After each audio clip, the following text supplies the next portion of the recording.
Sekarang semua orang lagi pada panik karena takut kena gempa megatrust, gempa yang gede banget antara 7 sampai 9 magnitudo yang bisa menghasilkan tsunami dan lain-lain. Pokoknya kalau sampai beneran ada gempa ini, susah lah kita selamatnya gitu kan. Siapa sih yang nggak takut kalau mendengarkan isu seperti ini gitu kan? Aku setelah lihat dari TikTok juga, aku panik dan aku langsung searching. Tapi ini dia beberapa hal yang aku temukan yang hopefully bisa menenangkan hati kita semua. Ini aku sumbernya dari detik.com ya. 4 poin penjelasan BMKG soal megatrust di Indonesia.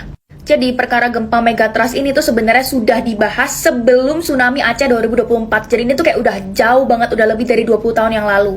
Dan puji Tuhan sampai sekarang belum kejadian gempanya.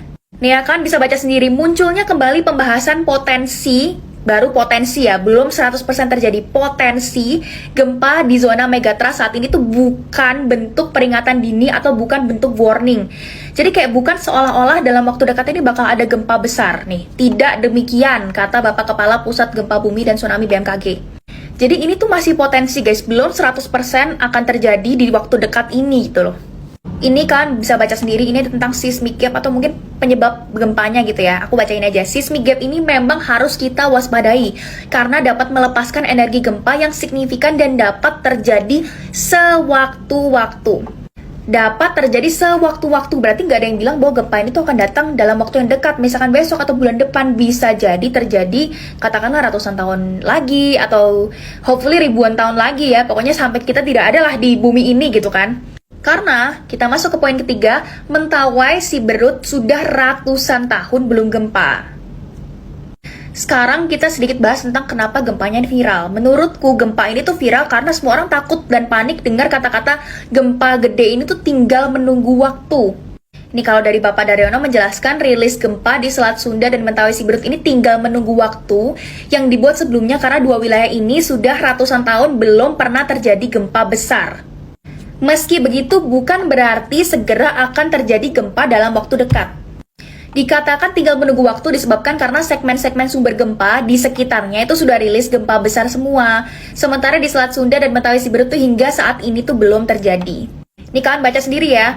Jadi si Bapak Daryono itu menjelaskan bahwa informasi potensi gempa megatrust yang berkembang ini sama sekali bukan prediksi atau peringatan dini. Jadi kayak kalian mau cari tanggal gempanya dan prediksi gempanya bulan apa, itu tidak ada yang tahu karena ini bukan prediksi dan bukan peringatan dini. Dia meminta masyarakat tidak memaknai secara keliru seolah-olah akan terjadi dalam waktu dekat. Ini aja kata-kata dari Bapak Kepala Pusat Gempa Bumi dan Tsunami BMKG itu untuk kita tidak memaknai secara keliru karena banyak orang yang bilang gempa ini tuh seolah akan terjadi dalam waktu yang dekat. Menurutku kalau dari kata-kata ini sih harusnya kita nggak perlu panik ya. Mungkin kalau kita waspada, kita ada menyiapkan semua kayak dokumen-dokumen kita dalam satu tas, atau kita nyiapin apa kayak makanan atau baterai segala macem, waspada, it's fine. Tapi kalau sampai panik yang berlebihan itu kayaknya tidak perlu guys. Terus sekarang semua orang juga pada panik karena habis ngelihat gempa di Jepang 7,1 magnitudo.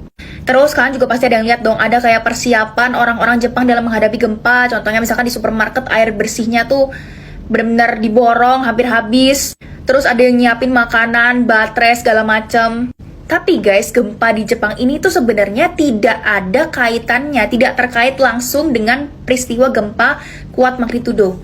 Jadi sebenarnya mungkin isu ini tuh dibahas lagi karena kayak sebagai awareness aja. Ini tuh adalah waktu yang tepat untuk kita dikasih awareness sama BMKG gitu. Karena kita bisa melihat langsung contohnya di Jepang yang 7,1 magnitudo aja sudah seperti itu. Pasti semua orang panik dong. Cuman kita belum tentu terjadi dalam waktu dekat gitu. Jadi ini adalah mungkin waktu yang tepat untuk ngasih kita awareness. Cuman ya kita jangan terlalu kayak panik gitu karena belum bisa diprediksi nih gempanya tuh terjadi kapan. Hopefully semoga tidak terjadi dalam waktu dekat. Nih, masyarakat dihimbau untuk tetap tenang dan beraktivitas normal seperti biasa. Seperti melaut, berdagang, dan berwisata di pantai. Nah, kita melihat BMKG ini adalah lembaga yang mau melindungi kita kan. Kalau misalkan mereka sudah tahu dalam waktu dekat ini akan terjadi gempa megatrust ini, pasti mereka nggak akan menghimbau kita untuk beraktivitas normal seperti biasa, seperti melaut, berdagang, berwisata di pantai. Balik lagi ini menunjukkan bahwa gempanya hopefully semoga tidak terjadi dalam waktu dekat. Nah, kalau di Jepang tuh beda kasus, mungkin mereka sudah borong-borong air bersih, borong-borong makanan karena memang di sana tuh sudah terjadi gempanya, takut mungkin ada gempa susulan ya. Tapi kalau di sini tidak ada prediksi dan tidak ada peringatan dini. Jadi beda kasusnya dan tidak berhubungan mana tadi ya. Tidak terkait langsung dengan peristiwa gempa di Jepang. Dan ini fakta yang terakhir, kalian bisa lihat sejarah mencatat gempa besar terakhir di Tunjaman Nankai atau di Jepang terjadi pada tahun 1946. Itu usia seismic gap-nya adalah 78 tahun.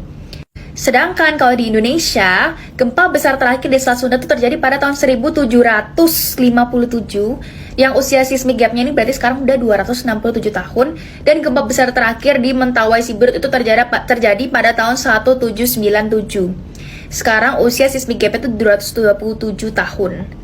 Artinya kedua seismic gap kita, seismic gap Indonesia, periodisitasnya jauh lebih lama dibandingkan seismic gap yang di Jepang, sehingga mestinya kita jauh lebih serius dalam menyiapkan upaya-upaya mitigasinya.